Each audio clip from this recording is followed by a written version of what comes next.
Hello and welcome to Have You Played? In this episode we're going to take a look at The Settlers 2. So this is an RTS by Blue Byte Software and it came out in 1996 for MS-DOS. It was mostly based off the original The Settlers game, which was a very similar setup, but it was released in 1993 and it was mostly for, again, DOS, and I think it came out on certain consoles like the Atari ST. So it was that sort of era, and yeah, it's by the company Blue Byte, who you may have heard of before. They're a German sort of strategy game developer, and this is one of their first biggest titles. There was another series called Battle Isle which did very well, but the Settlers really kind of propelled them to where they are today. They now make the Anno series, and they still make Settlers games, although this is, in my opinion, the best Settlers game, and I think it's an opinion held by a lot of strategy fans out there of this sort of city building style of game. You might see some similarities to the Settlers of Catan, which is another German board game, which was actually released about the same time, sort of 1995-96 sort of era. Which I find interesting. I think culturally there was some interest in that sort of quite high detailed, quite complex board games, and that sort of bled into computer games because you can make your simulations a lot more detailed and a lot more variable. So in the Settlers, you are charged with building up a small civilization. It's sort of a city. It's sort of a civilization. It's not on the scale of something like SimCity, but it's on a lower scale than Civilization from Sid Meier. So you are constructing buildings. You start out by building resource collecting structures such as woodcutters and quarries, and you process those into stone and boards through a sawmill. And these are your basic building blocks for buildings, and you construct various other things like farms and mines and iron smelters and whatnot. You can only build inside your territory, which is outlined by military structures such as barracks or fortresses or watchtowers and whatnot, and you construct these to gain extra area to construct further buildings in. And generally the idea is to expand out, increase your sphere of influence, gain access to gold, which is a resource which allows you to upgrade your military units, and eventually destroy all of the units, all of the forces in the game. So there are 4 different races. There are Romans, there are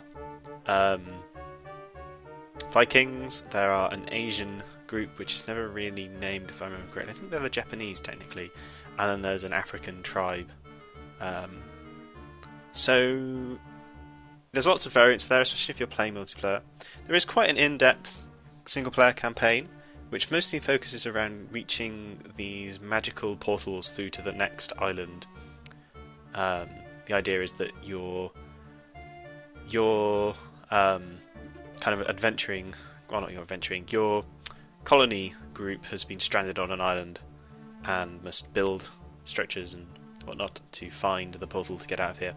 It's a very interesting, very good single-player campaign which has kept me entertained for hours. It was one of the first games I played that really introduced me to strategy games on this sort of scale rather than a sort of combat RTS. So it's worth taking a look at if you like building stuff, if you like building cities, if you like resource management, that kind of thing. There are various ways to play it these days. You can still get hold of the original version and run it through DOSBox. You can get it on Good Old Games with a DOSBox all set up for you. I think it's about £10 or something like that. There's also a mod attempt to construct something similar, which is called Widelands. You can Google that if you like. And there's also a sort of supporting mod. It's not really a mod, it's a supporting attempt called Return to the Roots. and it supplements the standard game engine, and adds a bunch of extra functionality. It improves frame rate, it increases the screen resolution options you have, including widescreen, and it also implements a fairly robust multiplayer system and improves the AI as well. I chose to record on the gold version of Settlers 2, so Settlers 2 Gold, because that's what I had access to and it was fairly stable. I had difficulties getting the original to run in DOSBox off my disk. This ran on DOSBox perfectly fine.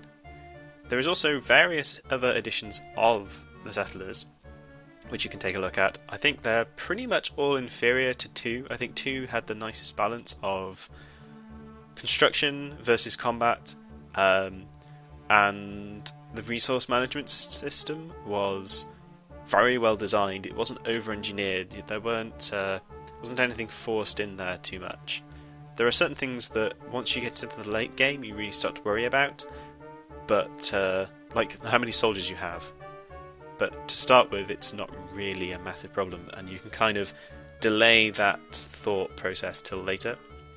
There is a complete rebuild, I forgot to mention, which is Settlers 2 10th Anniversary, which is a remake by Bluebait, released in 2006, and it works mostly well on Windows 7, if I remember correctly. It's a complete rebuild. It keeps most of the design the same. In fact, I think it keeps all the design the same. It improves the graphics, improves basically all aspects of it, but keeps it kind of down to the original. Keeps it very similar to the original. Again, you can get this on Good Old Games. If you find it difficult to put it with old graphics, it might be worth picking this up instead of the original. But I don't think it mainly makes much of a difference. It's a very similar experience either way. But yep, if you like the look of this, if you've liked Anno 2070, which is my preferred version, or Anno 1409 or something, the Anno series again by Bluebite, then this is kind of where it all started. Obviously, the Settlers, the original, is where it all started, but I think the second one really concreted the ideas from the first one, and it's a very good sequel. Anyway, thank you very much for watching, and I hope you enjoyed, and I will see you next time. Goodbye.